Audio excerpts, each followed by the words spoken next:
Experience would show us that people that start to regularly take a fecal egg count, particularly from this time on, inevitably will reduce the number of treatments that are required. And again, we always talk about the development of anthelmintic resistance. And one of the key measures there again is making use of fecal egg counts in order to determine the need to dose. Hello, I'm Ciarán Lynch and welcome to OviCast, the Teagasc Sheep podcast. Each episode will bring you latest insights, advice and technical updates for the sheep industry. Now in this week's episode, I'm joined by my colleague, fellow sheep specialist Damian Costello, as we discuss managing the parasite challenge over the coming weeks. We start off with Damian explaining what the current challenge is, how we go about monitoring worm burden and how we decide when we need to dose. Damian explained to us the importance of knowing how effective your worm is, how to go about conducting drench tests, and most importantly, how we interpret those results, as well as highlighting some of the common pitfalls that can happen on farm level. We finish up highlighting some of the resource material that's available to help explain some of the issues we raised during this episode. We start off, however, with Damian explaining what the current burden is. We've dealt, I suppose, here and earlier on in the season with the challenge of nematodirus and coccidiosis. Now we're moving on to stomach worms that I suppose are collectively referred to as strongyles. And they're, I suppose, from late May, early June onwards and right throughout the season, they're the main challenge. I suppose at this time of the year, it's particularly important to keep on top of the stomach worm situation. Particularly, I suppose we're coinciding with the weaning of lambs. Lambs are eating a bit more grass, possibly under a bit more stress. And on top of all that, then, with the dry period that an awful lot of the country experienced over the last month or that, followed by the rain, you can find quite a sharp increase in worm counts. So I suppose all those challenges pulled together, it's a particular time to keep an eye on the worm burdens that are there for lambs. Damian, as you indicated there, like the worm burdens likely have increased at pasture just with that change in wet conditions. One of them big advantages of that dry spell was it tends to keep worm counts low, and most will have observed lambs very clean. You hit on that double whammy, the wet weather, the weaning, that extra stress. Counts could go up quite rapidly at the moment. It's something you need to be very aware of. Absolutely, and we've often seen it. We say farmers would have participating in the Better Farm program there would be fecal egg sampling every 2 or 3 weeks, and we've often seen that over the recent years where you do get that dry period. As you say, lambs appear very clean, but when you do get the moisture back in the ground, that you can often see a very sharp rise in worm in fecal egg counts. Damian, most will tend to opt to treat at weaning, but if we're looking forward, like for the rest of the summer, you touched on fecal egg sampling there. How often do you need to do it? Its role maybe, Damian, and we'll discuss how we go about the results in a moment, but why would it be important to consider fecal egg sampling? Again, look at our experience would show us that people that start to regularly take a fecal egg count, particularly from this time on, inevitably will reduce the number of treatments that are required. And again, we always talk about the development of anthelmintic resistance. And one of the key measures there again is making use of fecal egg counts in order to determine the need to dose. So in situations, what we're saying really from now on is that you would be looking at testing every 2 to 3 weeks, and that when you get an egg count of more than 500 eggs per gram, and that's the way the egg count is expressed. It's the number of eggs per gram of feces. When you get to the 500 or above it, that's the time to get in and treat for worms. If you take a fecal egg sample this week and you find that you maybe have 150 or 200 eggs per gram, come back 2 weeks time, take another sample, send it off to your lab, and on the basis that if it goes over 500 eggs per gram, that's when you're getting in to treat with a product. And Damian, that's the strong egg count we're talking about there. That's it, exactly. It's a strong egg count, and as we said, oftentimes there can be a bit of confusion there with the way the reports are presented and that kind of thing. We mentioned nematodirus earlier on, which is the early season worm. Very often you can see nematodirus appearing on egg counts at this time of the year. in general, lambs are 12 weeks of age or above at this stage of the year, and the dermatitis is not posing any problem for them at all. So it's the strong eyelid count, as you say, you're focusing on, Ciarán. Yeah. And like as we said earlier, just about the dry spot, we know that from experience, the worm counts tendency alone. We've seen some of the results. Potentially with lambs, we get another dry period come up, maybe going to aftergrass, going to a fresh reseed, lower boarding pastures. They could potentially go for a long period without needing a dose. So it does pay to actually take the fecal example. Absolutely. And as you said there, it's very difficult to have what we'd call clean pasture from a worm point of view on a sheep farm. But as you mentioned there, areas of the farm that would have been closed for silage and don't have a large bill of worms, or other areas of the farm where it would be co-grazed with cattle or that kind of thing, maybe the pressure isn't as great on it.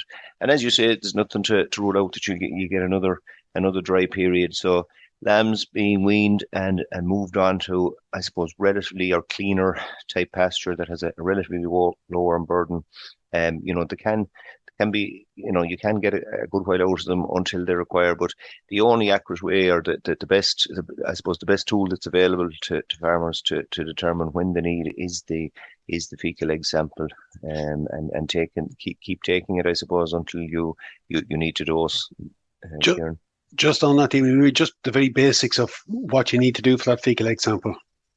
Again, you'd be contacting your local lab or your local vet. Some of the vets are providing this service now at the thing. So there'll be, if you contact the lab you deal with, or your local vet will be able to put you in touch with, able to do themselves, or able to put you in touch with a lab that does it.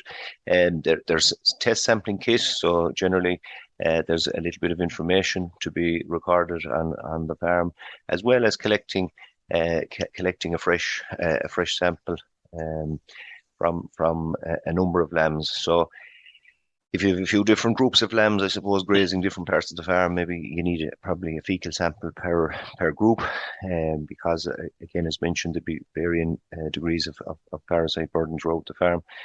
So the easiest way probably to complete it is to take them into the yard, and if you have a clean pen, put maybe 15 lambs into a pen and take a number of fecal samples from a number of different fecal deposits. Keeping it fairly fresh, and getting the information sheet filled and sent into the laboratory as soon as possible. Again, not a good idea if you're leaving it on a warm day, leaving the little sample pots on the dash of the Jeep or something where potentially they can be egg hatches and that kind of thing. So if they have to be kept overnight, before they're posted, they should be kept refrigerated, not in a freezer or anything like that now, but just in a refrigerated box, or that so that there's the sample isn't damaged before it goes to the lab. Kept cool is an important part of it. But look, it's a relatively straightforward process for anyone that has done it before. There's not a big deal to it. Yeah, it is, and sometimes the question comes up. People will say, and particularly after weaning, it's that little bit easier to take them out in the field. People will say to you, "Oh, they're grazing a paddock that's the farthest one away from the handling yard." Very often if you're out early in the morning, you can collect them into the corner of a field, or when they're first moved early in the morning, they very often will dung. And with a pair of gloves, you can check that it's a fresh sample, and take the sample that way. So it doesn't need to be an owner's task of getting all of them into the yard, particularly if you're doing it just to determine the requirement of dosing. So again, a good representative sample of the group. And again, we found in the past, in looking at individual samples, that lambs that were very clean looking versus lambs that were very dirty behind, it wasn't necessarily an indicator that whether they were high or low in terms of worm burdens. That they can be very dirty lambs that didn't have a high worm burden, maybe more on the basis of the type of grass they were eating or that kind of thing. Whereas there could be very clean looking lambs that would have a parasite burden. So it's not necessarily a great indicator. You need to do the test in order to determine the accurately. No, you're right enough. It's not always clean cut, and as you touched on there, like the test is the only way to determine it. Look, speaking of testing, we've covered what the challenge is. We've covered how we find out do we need a dose or not. Let's talk a little bit about the dose. The challenge of resistance team. I suppose the first step we'd always say with this is determine what works in your farm. In the next couple of weeks, even at the moment, like a drench test, it's a suitable time to do it on farm. Maybe just take me through the basics of that, what it's actually doing and how you go about doing it. Yeah, so the drench test is probably a very useful thing that all sheep farmers can do, and ultimately it's just to check what products are working on their farm. So again, we've spoken often about the incidence of anthelmintic resistance, and again that is where products that have been used to treat stomach worms and sheep farms are starting to break down. They're no longer fully effective. We're looking at the three main groups: the benzimidazoles, the levamisoles, and the macrocyclic lactones, the whites, yellows, and clears, as they're known. And each of those groups, I suppose, there has been varying levels for a long time now. I suppose the white drenches, the benzimidazoles, there have been evidence of resistance, particularly later in the season to the strong guys that we're trying to deal with from now on. But also the macrocyclic lactones in a recent study, is shown that there's more and more incidences of anthelmintic resistance there. I suppose the resistance is one thing, Ciarán. The other, I suppose, things to eliminate in terms of dosing not being effective are things like, is your drenching gun or your equipment delivering the right amount each time? So again, important to calibrate your equipment and make sure that it's delivering consistently the right amount. Secondly, I suppose that you're following the manufacturer's instructions in terms of the correct dose rate, and also that you're dosing to the heaviest lamb that's in the group. And as we always say, pick out the few heaviest lambs that are in the group and weigh them and see. It's not a matter of saying we think that'll be fine.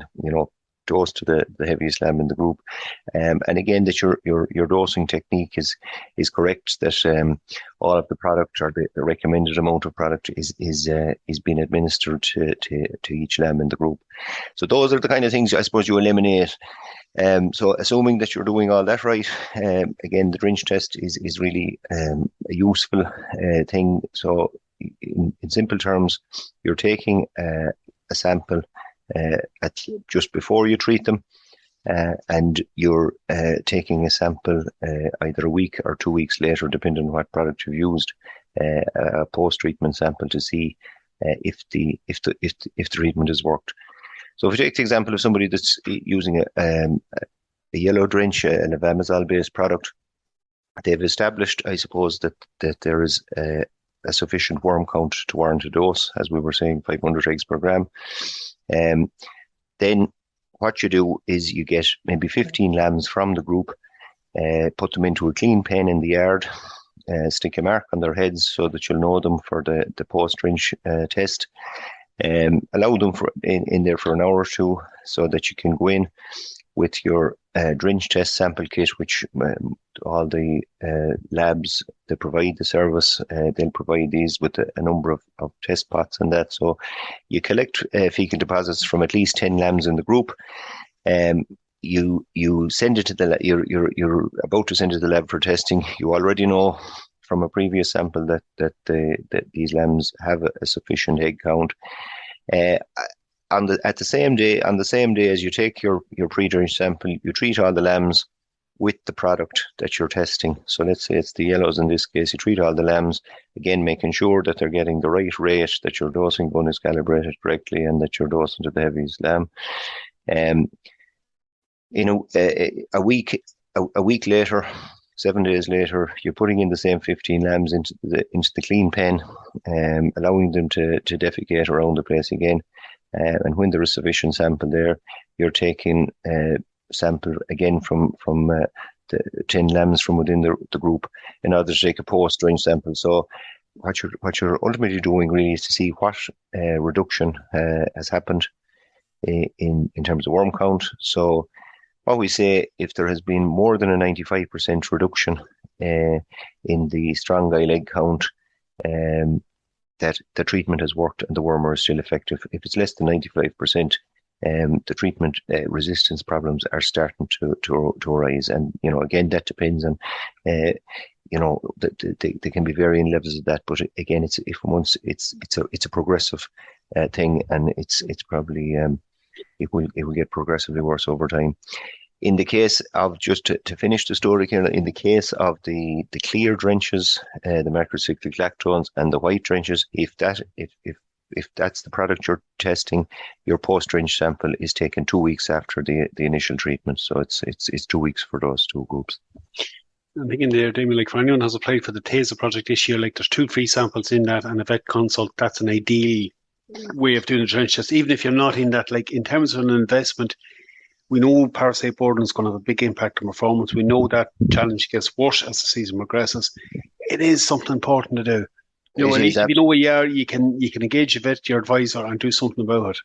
It is, absolutely. And the other thing is, Ciarán, some people have opted for fecal egg counts in the sheep improvement scheme. It was a category A option in the sheep improvement scheme. So for those people that have done that, it's really designed, I suppose, for checking the need to dose. But what we've often found, if people get into the swing of taking these samples, and that there's no big issue, but it is useful as the season goes on, maybe to test the various different products you're using on your farm. And look, at least if you have that information, you can sort of plan and see what your options are. If you know what is or isn't working, it gives you a bit of information to make a plan for the future. Look, it's an important subject, Damian. I know there's a lot of information on Teagasc's website, and I might drop the link in the description that goes through gun calibration, drench test, fecal egg sampling. Handy reference to go back to. It is, absolutely. Yeah, we've a number of articles and video clips and animations and that, which is a very useful reference, and maybe gives a little bit more detailed explanation than I've given today. Look, it was good having you on, Damian. It's an important subject. Thanks very much for your time. Okay, Ciarán, no problem. Thank you. We'll leave it there for this week's episode. I have included that link in the description to the antibiotic resistance page on the Teagasc website. There's a host of videos and other technical information on that you'll find very useful to back up some of the issues we discussed during this podcast. That's it for me. For updates from Sheep Programme, keep an eye on our Twitter page at Teagasc Sheep. I'm Ciarán Lynch. Thanks for joining us. Don't forget to subscribe and follow us for more episodes.